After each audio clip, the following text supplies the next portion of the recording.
कहानी की शुरुआत में हमें माइक नाम के एक आदमी को दिखाया जाता है। उसे उन जगहों पर जाना पसंद था जिनके बारे में कहा जाता था कि वहाँ भूत प्रेत होते हैं। ऐसे पुराने होटल, हवेलियां या कब्रिस्तान जहाँ जाने से लोग डरते थे। लेकिन माइक को डर नाम की चीज ही नहीं लगती थी। वह हर ऐसी जगह पर एक रात गुजारता, फिर जो कुछ उसे महसूस होता वही अपनी किताबों में लिख देता। अब तक वह 3 किताबें लिख चुका था, 10 हॉन्टेड मैंशंस, 10 हॉन्टेड ग्रेवयार्ड्स और 10 हॉन्टेड लाइट हाउसेस। लेकिन सच ये था कि जिन जगहों को लोग भूतियां बताते थे वहाँ माइक को कभी कुछ असली नहीं मिला। बाद में उसे पता चलता कि ज्यादातर लोग अपने होटल या जगह का नाम मशहूर करने के लिए ऐसी डरावनी कहानियां बना देते थे। एक दिन काम से फुर्सत मिलते ही माइक समुद्र के किनारे सर्फिंग करने चला गया। बड़ी बड़ी लहरें उठ रही थीं और वह अपने सर्फिंग बोर्ड पर मजे से लहरों के साथ खेल रहा था। तभी आसमान में एक हवाई जहाज उड़ता हुआ दिखाई दिया, जिसके पीछे एक इंश्योरेंस कंपनी का बड़ा सा विज्ञापन बैनर लगा हुआ था। माइक पानी में ही रुककर उस बैनर को पढ़ने लगा। उसी समय अचानक एक बहुत तेज लहर आई। लहर ने माइक के सर्फिंग बोर्ड को जोर से उछाल दिया और बोर्ड सीधे उसके सिर से टकरा गया। टक्कर इतनी तेज थी कि माइक बेहोश होकर पानी में डूबने लगा। तभी पास ही खड़ा एक आदमी भागता हुआ उसकी मदद करने आया। अगले ही पल माइक जोर जोर से खांसते हुए उठ बैठा। वह पूरी तरह ठीक था और बच गया। अगले दिन माइक फिर से अपने काम में लग गया। वह एक पोस्ट ऑफिस पहुंचा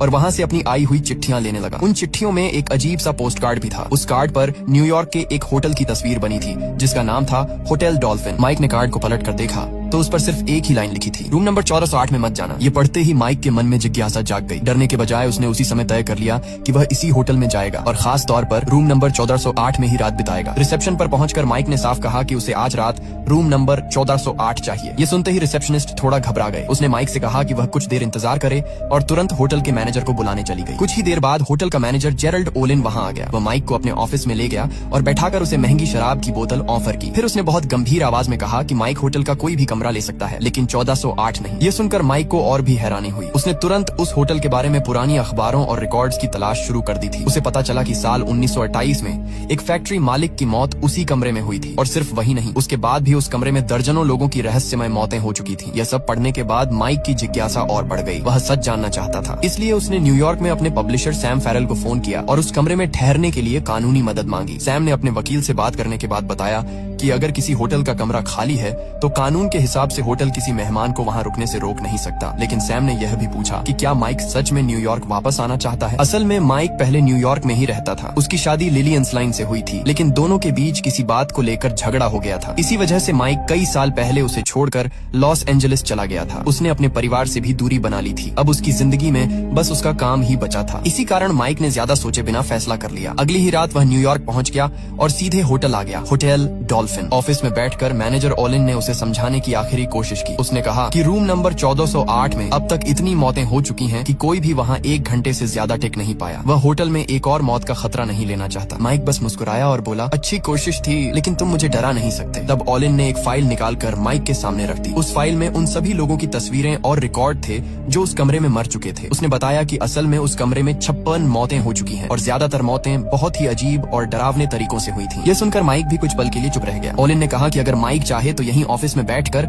उससे उस कमरे के बारे में जितना पूछना है पूछ सकता है, लेकिन उसे वहाँ रुकने की जिद नहीं करनी चाहिए। माइक कुछ देर सोचता रहा। फिर उसने ओलिन से उसी महंगी शराब का एक गिलास मांगा। ओलिन ने उसे पूरा बोतल ही दे दिया। माइक ने धीरे धीरे शराब का एक गिलास पिया और फिर शांत आवाज में कहा, मुझे 1408 की चाबी दे दो। आखिरकार माइक की जिद के आगे मैनेजर ओलिन को झुकना ही पड़ा और उसने रूम नंबर 1408 की चाबी निकाल ली। इसी दौरान माइक ने मैनेजर से पूछा, अगर उस कमरे में कोई जाता ही नहीं तो क्या वो सालों से बंद पड़ा होगा? वहाँ की चादरें और सब चीजें तो धूल से भर गई होंगी। इस पर जेरल्ड ओलिन ने बताया कि ऐसा नहीं है। हर महीने उसकी निगरानी में होटल के नौकर उस कमरे की सफाई करते हैं। लेकिन उसने एक डरावनी घटना भी बताई। एक बार सफाई करने के लिए भेजी गई एक नौकरानी कुछ ही मिनटों में कमरे से बाहर भाग कर निकली। जब लोग उसे पकड़कर बाहर लाए तो देखा कि उसने कैंची से अपनी दोनों आंखें फोड़ ली थीं और पागलों की तरह हंस रही थी। ये बात सुनकर माइक हंस पड़ा। उसने मजाक में कहा, तो तुम कहना चाहते हो कि उस कमरे में कोई भूत या शैतान रहता है? ओलिन ने गंभीर होकर कहा कि वह बस इतना ही कह सकता है कि माइक वहाँ न जाए। उसने आखिरी बार उसे चेतावनी दी कि रूम नंबर 1408 में रुकना ठीक नहीं होगा, लेकिन माइक ने बस मुस्कुराकर कहा, कल सुबह मिलते हैं मिस्टर ओलिन। इतना कहकर माइक अपने कमरे की तरफ चल पड़ा और ओलिन लिफ्ट से वापस चला गया। कुछ देर बाद माइक उस कमरे के सामने खड़ा था, रूम 1408, जो होटल डॉल्फिन में था। पास वाले कमरे 1410 में उसने एक महिला को अपने बच्चे के साथ जाते हुए देखा। इससे उसे लगा कि शायद सब कुछ उतना डरावना नहीं है जितना बताया जा रहा था। फिर उसने धीरे से कमरे का दरवाजा खोला। अंदर पूरा अंधेरा था। जैसे ही उसने लाइट जलाई उसका चेहरा थोड़ा हैरान रह गया। कमरा बाहर से जितना डरावना लग रहा था अंदर से उतना सामान्य दिख रहा था। माइक ने अपना टेप रिकॉर्डर निकाला। वह हमेशा अपने अनुभव रिकॉर्ड करता था ताकि बाद में उन्हें उन्हें अपनी किताब में लिख सके। रिकॉर्डर चालू करते हुए वह कमरे का निरीक्षण करने लगा और बोलने लगा कि होटल का मैनेजर लोगों को डराने में अच्छा है, लेकिन कमरा देखने में बिल्कुल आम सा लगता है। कमरे में तापमान नियंत्रित करने के लिए एक थर्मोस्टेट भी लगा हुआ था, लेकिन वह बहुत ऊंचे तापमान पर अटका हुआ था, जिससे कमरे में हल्की गर्मी महसूस हो रही थी। कारपेट पर कुछ पुराने दाग थे और फर्नीचर भी काफी पुराना लग रहा था। फिर माइक खिड़की के पास गया और बाहर का नजारा देखने लगा। बाहर सामने दूसरी इमारतें थीं और सड़क पर ट्रैफिक का शोर सुनाई दे रहा था। उसने रिकॉर्डर में कहा कि यहाँ का दृश्य भी कोई खास नहीं है। तभी अचानक कमरे में एक गाना बजने लगा। आवाज बिस्तर के पास रखे एक रेडियो से आ रही थी, जिसमें एक घड़ी भी लगी हुई थी। उसी समय माइक की नजर बिस्तर पर गई। तकिए के ऊपर 2 चॉकलेट के पैकेट रखे हुए थे। ये देखकर वह हैरान रह गया, क्योंकि कुछ ही देर पहले वह उसी बिस्तर से उठा था और वहाँ कोई चॉकलेट नहीं थी। थोड़ी देर बाद वह बाथरूम में गया। वहाँ जो उसने देखा उससे उसके होश उड़ गए। कुछ मिनट पहले उसने टॉयलेट पेपर फाड़कर अपने पसीने को पोंछा था, लेकिन अब वही टॉयलेट पेपर किसी ने फिर से ठीक से लगा दिया था, जैसे किसी ने उसे वापस सजा दिया हो। माइक ने पूरे कमरे की तलाश की, लेकिन उसे कहीं भी किसी दूसरे इंसान के होने का कोई निशान नहीं मिला। अब उसके मन में थोड़ा डर और उलझन पैदा होने लगी। तभी उसे छत पर बने एक वेंटिलेशन हिस्से में किसी परछाई जैसी चीज दिखी। माइक को लगा कि शायद होटल के लोग उसे डराने के लिए कोई चाल चल रहे हैं। उसने तुरंत रिसेप्शन पर फोन किया और पूछा कि क्या कोई इंजीनियर भेजा जा सकता है, क्योंकि कमरे का थर्मोस्टेट ठीक से काम नहीं कर रहा। रिसेप्शनिस्ट ने बताया कि वे तुरंत एक इंजीनियर भेज रहे हैं। यह सुनकर माइक थोड़ा शांत हो गया। फिर भी उसके मन में शक था कि शायद कमरे में कोई छुपा हुआ गुप्त हिस्सा हो, जहाँ से कोई उसे डराने की कोशिश कर रहा हो। कुछ देर बाद उसने कमरे की सारी लाइटें बंद कर दी और अपनी अल्ट्रा वायलेट लाइट निकाली। उस रोशनी में दीवारों और फर्श को देखने पर कई पुराने धब्बे दिखाई दे रहे थे। यह देखकर माइक सोचने लगा कि शायद इसी कमरे में बहुत लोगों की दर्दनाक मौत हुई होगी। इसके बाद उसने लाइट फिर से जला दी और सोफे पर बैठकर ये सब बातें अपने टेप रिकॉर्डर में बोलने लगा। अचानक दरवाजे पर दस्तक हुई। माइक घबरा कर खड़ा हो गया और धीरे धीरे दरवाजा खोलने लगा। दरवाजा जैसे अंदर की तरफ अटक गया था, लेकिन जब उसने जोर लगाया तो वह अचानक खुल गया और माइक लगभग पीछे गिरते गिरते बचा। दरवाजे पर एक इंजीनियर खड़ा था। उसने पूछा कि थर्मोस्टेट कमरे को बहुत गर्म कर रहा है या ठंडा। माइक ने कहा कि वह खुद देखकर ठीक कर दे, लेकिन इंजीनियर अंदर नहीं आया। वह दरवाजे पर ही खड़ा रहा और बाहर से ही माइक को निर्देश देता रहा। उन्हीं निर्देशों की मदद से माइक ने थर्मोस्टेट ठीक कर लिया। जब माइक उसे धन्यवाद कहने के लिए मुड़ा तो उसने देखा कि वह इंजीनियर वहाँ से जा चुका था। अचानक बिस्तर के पास रखा रेडियो फिर से अपने आप वही गाना बजाने लगा। आवाज सुनते ही माइक बुरी तरह घबरा गया और उसके हाथ से शराब का गिलास गिर गया। गुस्से में उसने तुरंत रेडियो बंद कर दिया, लेकिन कुछ ही सेकंड बाद रेडियो फिर अपने आप चालू हो गया। अब माइक डरकर थोड़ा पीछे हट गया। उसी पल उसे मैनेजर जेरल्ड ओलिन की बात याद आई कि इस कमरे में कोई भी 1 घंटे से ज्यादा टिक नहीं पाता। फिर भी माइक को अभी तक यही लग रहा था कि शायद ये सब ओलिन की कोई चाल है। वह मन ही मन उसे कोसने लगा। माइक खिड़की के पास गया और बाहर देखने लगा, लेकिन अचानक उसे महसूस हुआ कि बाहर सड़क पर चल रही गाड़ियों की आवाज गायब हो गई है। सब कुछ एकदम खामोश हो गया था। ये देखकर वह और भी बेचैन हो गया। जैसे ही वह खिड़की से हटने लगा, अचानक खिड़की का कांच तेज झटके से नीचे गिरा और उसका हाथ बुरी तरह उसमें फंस गया। उसका हाथ बुरी तरह दब गया और वह दर्द से चिल्ला उठा। किसी तरह उसने अपना हाथ छुड़ाया और तुरंत बाथरूम में जाकर नल खोल दिया ताकि ठंडे पानी से घाव धो सके। लेकिन जैसे ही पानी निकला, ठंडे पानी की जगह बहुत गर्म पानी की तेज धार निकलने लगी। उस गर्म पानी ने उसके जख्म को और जला दिया। माइक दर्द से तड़पते हुए पीछे हट गया और गुस्से में नल को लात मारकर बंद कर दिया। फिर वह वापस कमरे में आकर सोफे पर बैठ गया और खुद को शांत करने की कोशिश करने लगा। लेकिन तभी एक बार फिर वही गाना रेडियो पर बजने लगा। इस बार माइक पूरी तरह तंग आ चुका था। उसने गुस्से में उठकर रेडियो का प्लग ही निकाल दिया। उसे लगा कि अब तो आवाज बंद हो जाएगी, लेकिन हैरानी की बात यह थी कि प्लग निकालने के बाद भी रेडियो पर लगी घड़ी का टाइमर चलता ही रहा और रुकने का नाम नहीं ले रहा था। ये सब देखकर माइक पूरी तरह घबरा गया। उसी समय अचानक कमरे का फोन बज उठा। माइक ने जल्दी से फोन उठाया। दूसरी तरफ होटल की रिसेप्शनिस्ट थी। उसने शांत आवाज में कहा, मिस्टर एंसलिन, आपने जो सैंडविच ऑर्डर किया था उसे तैयार होने में अभी 10 मिनट और लगेंगे। हुई असुविधा के लिए हमें खेद है। ये सुनते ही माइक हैरान रह गया, क्योंकि उसने तो कोई सैंडविच ऑर्डर ही नहीं किया था। उसने गुस्से में कहा, ठीक है, मैं हार मानता हूँ। अब तुम लोग अपनी ये चालबाजी बंद करो। मुझे अभी के अभी यहाँ से चेकआउट करना है। मैं घायल हो गया हूँ। जल्दी से मेरे लिए टैक्सी बुलाओ, मुझे अस्पताल जाना है। लेकिन रिसेप्शनिस्ट ने बस इतना कहा कि वह उसकी मदद नहीं कर सकती। माइक ने अपना बैग उठाया और तुरंत दरवाजे की तरफ बढ़ा। उसने दरवाजा खोलने की कोशिश की, लेकिन दरवाजा फिर से जाम हो चुका था। उसने पूरी ताकत लगा दी, फिर भी दरवाजा नहीं खुला। उसे लगा शायद दरवाजा लॉक हो गया है, इसलिए उसने चाबी से खोलने की कोशिश की। लेकिन जैसे ही उसने दरवाजे के नॉब को पकड़ा, वह टूटकर सीधे उसके हाथ में आ गया। अब माइक बुरी तरह घबरा गया। वह दरवाजे को लात मार मार कर तोड़ने की कोशिश करने लगा और जोर जोर से मदद के लिए चिल्लाने लगा, मगर न तो दरवाजा टूटा और न ही उसकी आवाज कमरे के बाहर तक पहुंची। तभी उसने दरवाजे के पीप होल से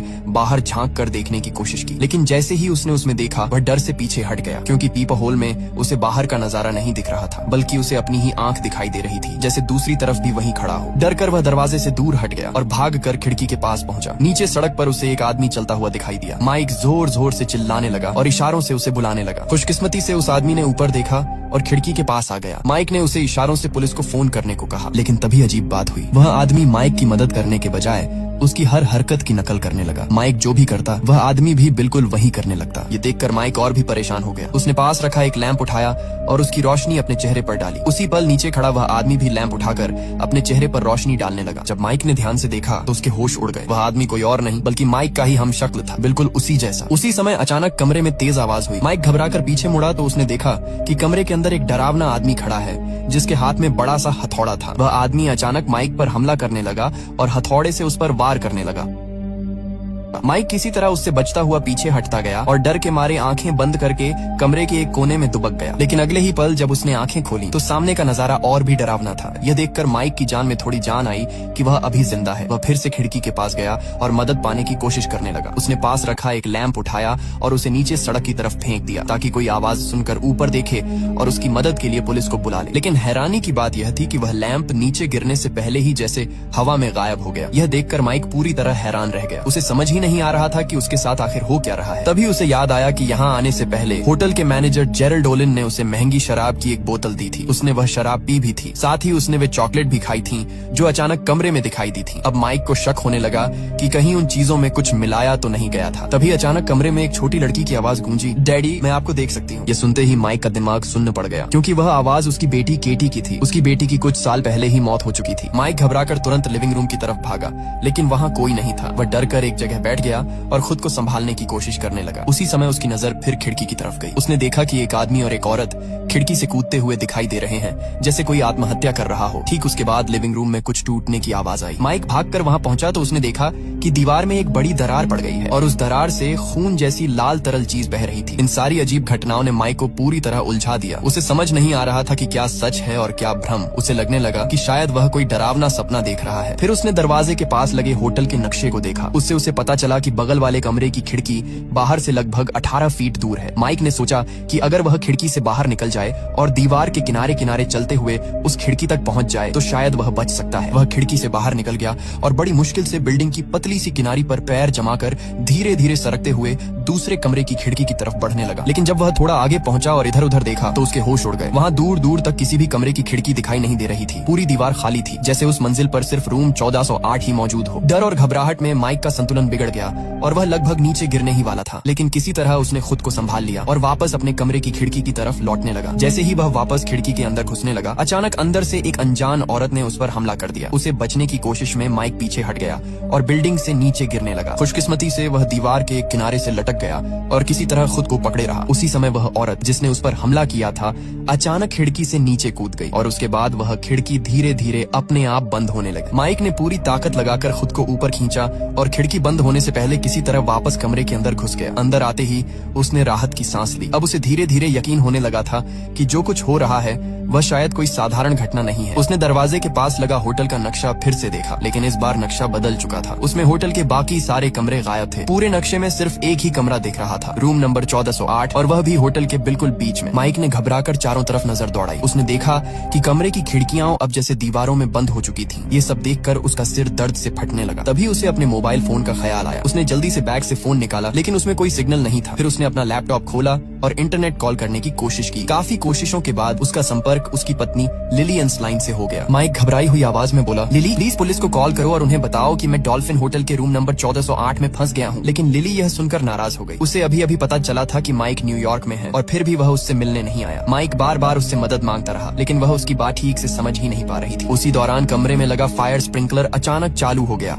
और चारों तरफ पानी गिरने लगा। माइक गुस्से में आया और उसने पास पड़ा लकड़ी का टुकड़ा उठाकर स्प्रिंकलर पर मार दिया जिससे पानी गिरना बंद हो गया। तभी उसकी नजर स्प्रिंकलर के पास बने वेंटिलेशन पर पड़ी। माइक को लगा कि शायद वह उसी रास्ते से कमरे से बाहर निकल सकता है। वह किसी तरह वेंटिलेशन के अंदर घुस गया और रेंगते हुए आगे बढ़ने लगा। कुछ दूर जाने के बाद उसने नीचे झांक कर देखा। नीचे एक औरत अपने बच्चे को गोद में लिए बैठी थी। माइक ने तुरंत उस औरत को आवाज लगाई और मदद मांगी लेकिन तभी अजीब बात हुई। उस कमरे के अंदर से उसी की आवाज गूंजने लगी। उसी पल उस औरत ने ऊपर देखा और माइक का दिल जैसे रुक गया। वह औरत कोई और नहीं बल्कि उसकी पत्नी लिली थी और उसकी गोद में उनकी बेटी केटी बैठी हुई थी। असल में वह माइक के बीते हुए समय का एक दृश्य था, जैसे वह अपने ही अतीत को देख रहा हो। ये देखकर माइक का दिमाग चकरा गया। वह घबराकर आगे बढ़ गया और थोड़ी दूर पर उसे एक और वेंटिलेशन जाली दिखाई दी। इन सब दृश्यों ने माइक को अपने अतीत की कई दर्दनाक यादें याद दिला दी। कुछ साल पहले माइक, लिली और उनकी बेटी केटी बहुत खुशहाल जिंदगी जी रहे थे। लेकिन एक दिन उन्हें पता चला कि केटी को एक लाइलाज बीमारी है। धीरे धीरे उसकी हालत बिगड़ती गई। लिली उम्मीद छोड़ चुकी थी। वह अपनी बेटी के आखिरी दिनों में उसे धार्मिक बातें सिखाती रहती थी। वह उसे समझाती थी कि एक दिन हर इंसान मरता है और स्वर्ग जाता है और वहाँ वह भगवान से मिलता है। वह केटी को दिलासा देती थी कि वह भी एक दिन स्वर्ग जाएगी। लेकिन आखिरकार एक दिन केटी की मौत हो गई। इसके बाद माइक पूरी तरह टूट गया। उसने अपनी बेटी की मौत का दोष लिली पर डालना शुरू कर दिया। वह उससे कहने लगा कि अगर उसने सिर्फ भगवान पर भरोसा करने के बजाय केटी का हौसला बढ़ाया होता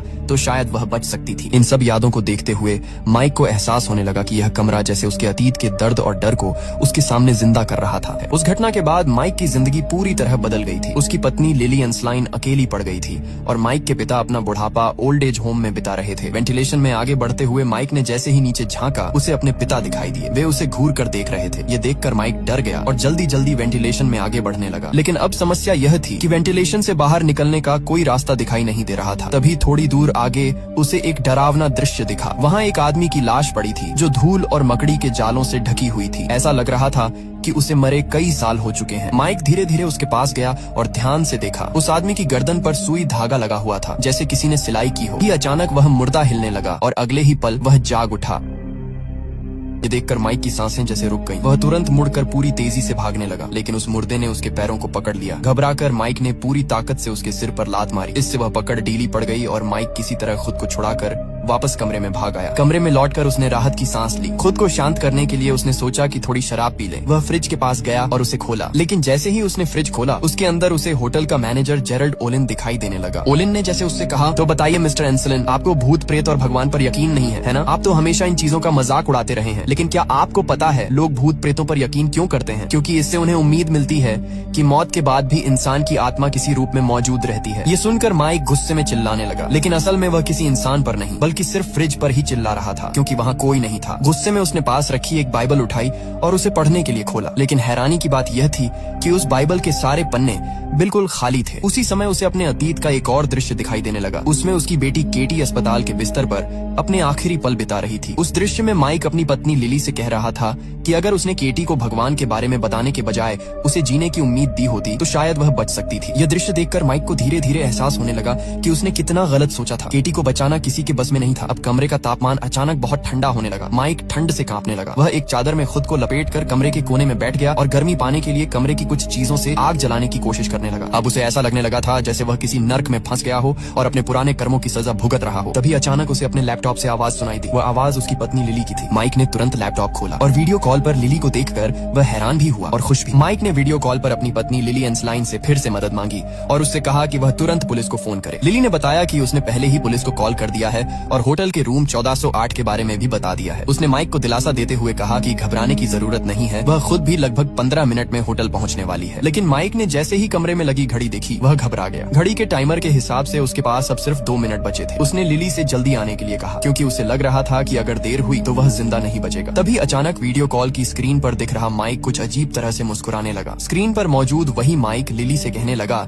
कि वह आराम से 15 मिनट बाद कमरे में आ जाए। ये देखकर असली माइक समझ गया कि यह कमरा अब लिली को भी अपना शिकार बनाना चाहता है। वह घबराकर लिली को बार बार होटल में आने से रोकने लगा। लेकिन तभी अचानक कॉल कट गई। उसी समय कमरे में एक और भयानक घटना शुरू हो गई। पूरा कमरा अपने आप टूटने फूटने लगा और जैसे किसी तूफान का असर अंदर ही अंदर फैल गया। अचानक कमरे के अंदर तेज बारिश होने लगी। फिर कमरे की दीवारों पर लगी पेंटिंग्स जैसे जीवित होने लगी। ये देखकर माइक गुस्से में आ गया। उसने पास पड़ी लकड़ी उठाई और दीवार पर लगी समुद्र की एक पेंटिंग पर जोर से वार कर दिया। जैसे ही वह पेंटिंग टूटी कमरे में अचानक हर तरफ पानी भरने लगा। कुछ ही सेकंड में कमरा पूरी तरह पानी से भर गया और माइक उसमें डूबने लगा। लेकिन अगले ही पल एक चौंकाने वाला दृश्य सामने आया। माइक की आंखें खुली और उसने खुद को समुद्र के किनारे रेत पर पड़ा हुआ पाया। वह सर्फिंग के कपड़ों में था जैसे अभी अभी समुद्र से बाहर निकला हो। तभी पास से गुजर रहा एक आदमी उसे उस हालत में देखकर उसके पास आया। माइक की हालत बहुत खराब थी इसलिए वह आदमी उसे तुरंत अस्पताल ले गया। कुछ देर बाद माइक को होश आया तो उसने खुद को अस्पताल के बेड पर पाया। उसके पास लिली बैठी थी। लिली ने बताया कि सर्फिंग करते वक्त माइक का सर्फ बोर्ड उसके सिर से टकरा गया था। उसी वजह से वो बेहोश हो गया। कुछ लोगों ने उसे तुरंत अस्पताल पहुंचा दिया था। लेकिन माइक को ये बात समझ नहीं आ रही थी। उसने हैरानी से लिली को बताया कि वो तो होटल डॉल्फिन में था। वहीं से उसने उसे फोन भी किया था मगर लिली ने साफ कहा कि उसे माइक का कोई कॉल नहीं मिला। ये सुनकर माइक और भी उलझन में पड़ गया। अस्पताल से छुट्टी मिलते ही माइक लिली के साथ एक रेस्टोरेंट गया। वहाँ बैठकर उसने रूम नंबर 1408 में उसके साथ जो कुछ भी हुआ था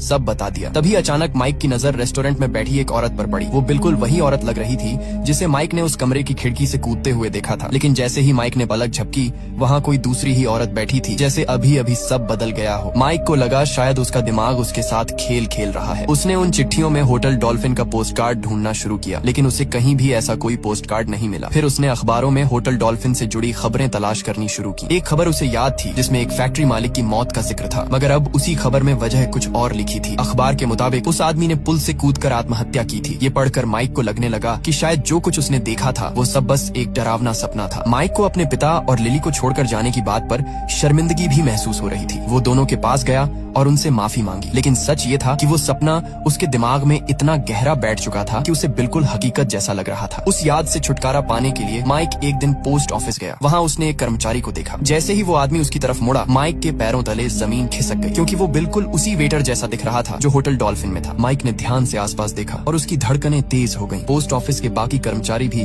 उसे होटल डॉल्फिन के स्टाफ जैसे ही लग रहे थे। ये सब देखकर उसका सिर चकराने लगा और अगले ही पल सब कुछ फिर से बदल गया। जब माइक ने खुद को संभाला तो वो फिर उसी जगह था, रूम नंबर 1408 के अंदर।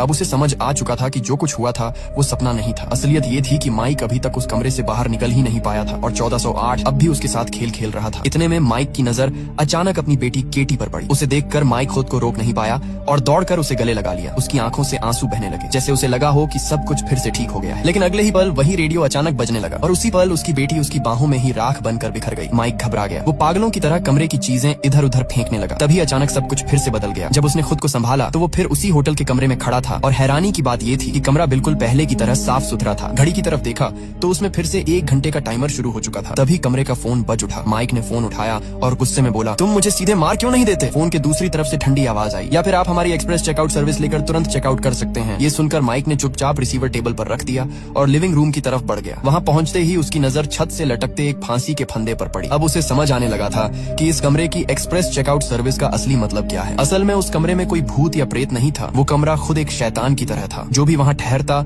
ये कमरा उसे उसके डर, उसके पछतावे और उसकी सबसे दर्दनाक यादों से तोड़ देता। इंसान या तो हर घंटे इस डर में तड़पता रहता या फिर उसी कमरे के बताए रास्ते पर चलकर अपनी जान दे देता। शायद इसी वजह से आज तक जो भी उस कमरे में गया वो जिंदा वापस नहीं लौट पाया। तभी माइक की नजर सामने लगे आईने पर पड़ी और उसके शरीर में सिहरन दौड़ गई। आईने में उसे खुद की लाश दिखाई दे रही थी जो उसी फंदे से लटकी हुई थी। उसी वक्त अचानक फोन फिर से बज उठा। इस बार दूसरी तरफ से आवाज आई, माफ कीजिएगा सर, मैं आपको बताना भूल गई थी। आपकी पत्नी ने कुछ देर पहले कॉल किया था। फोन के दूसरी तरफ से आवाज आई कि उसकी पत्नी 5 मिनट में इस कमरे में पहुंचने वाली है। ये सुनते ही माइक घबरा गया। उसने तुरंत कहा, जो करना है मेरे साथ करो, लेकिन मेरी पत्नी को छोड़ दो। उस पल माइक को अपनी पूरी जिंदगी याद आने लगी। उसे एहसास हुआ कि वो हमेशा स्वार्थी रहा है, लेकिन अब वो किसी और को इस कमरे की बलि नहीं बनने देगा। उसने तय कर लिया कि अगर उसे मरना भी पड़ा तो वो इस शैतानी कमरे को भी साथ खत्म कर देगा। यही सोचकर माइक ने शराब की बोतल में आग लगाई और उसे बेडरूम की तरफ फेंक दिया। देखते ही देखते कमरे में आग फैलने लगी। दूसरी तरफ होटल में आग लगते ही हर तरफ अफरा तफरी मच गई। लोग भागने लगे। फायर ब्रिगेड पहुंच गई। उसी दौरान लिली भी वहां पहुंच गई। होटल को जलता देख वो रोते हुए फायर ब्रिगेड वालों से अपने पति माइक को बचाने की गुहार लगाने लगी। लेकिन तभी उस कमरे के अंदर जोरदार धमाका हुआ और दरवाजे पर लिखा रूम नंबर 1408 धीरे धीरे ऐसे मिटने लगा जैसे स्याही नहीं खून बह रहा हो। इसका मतलब साफ था, उस शैतानी कमरे का अंत हो चुका था। कुछ दिनों बाद माइक का फ्यूनरल रखा गया। वहाँ होटल का मैनेजर ओलिन भी मौजूद था। उसने लिली से कहा कि माइक की मौत बेकार नहीं गई। रूम नंबर 1408 को खत्म करके उसने कई लोगों की जान बचा ली। अब उस कमरे में कोई और नहीं मरेगा। ये कहते हुए ओलिन ने उसे एक बॉक्स दिया। उसमें माइक की कुछ चीजें थीं जो उस कमरे से मिली थीं, लेकिन लिली ने वो बॉक्स लेने से मना कर दिया और वहाँ से चली गई। ओलिन फिर अपनी कार में बैठ गया। कुछ देर बाद उसने जिज्ञासा में वो बॉक्स खोल लिया। अंदर माइक का टेप रिकॉर्डर भी था। उसने रिकॉर्डर चलाया और उसमें से माइक की आवाज सुनाई देने लगी, लेकिन उसी रिकॉर्डिंग के पीछे उसे एक छोटी बच्ची की आवाज भी सुनाई दी। ओलिन को लगा शायद उसने गलत सुना है। तभी अचानक उसे महसूस हुआ कि कार की पिछली सीट पर कोई बैठा है। उसने शीशे में देखा तो वहाँ माइक दिखाई दिया। उसका शरीर बुरी तरह जला हुआ था। ओलिन घबराकर तुरंत पीछे मुड़ा, लेकिन वहाँ कोई नहीं था। उसने सोचा शायद ये सिर्फ उसका वहम है और खुद को संभालने की कोशिश करने लगा। लेकिन कहानी यहीं खत्म नहीं होती। दूसरी तरफ माइक खुद को फिर उसी कमरे में खड़ा पाता है। कमरा पूरी तरह जल चुका था। दीवारें काली हो चुकी थीं, फिर भी वो वहीं मौजूद था। माइक खिड़की के पास खड़ा सिगरेट पी रहा था। तभी अचानक उसे अपनी बेटी की आवाज सुनाई दी। डैड! अपनी बेटी की पुकार सुनते ही माइक ने पीछे मुड़कर देखा और धीरे धीरे दरवाजे की तरफ बढ़ गया, जैसे अब वो आखिरकार उस जगह से बाहर जाने वाला हो जहाँ से कोई कभी वापस नहीं आया था। और इसी के साथ इस कहानी का अंत हो जाता है।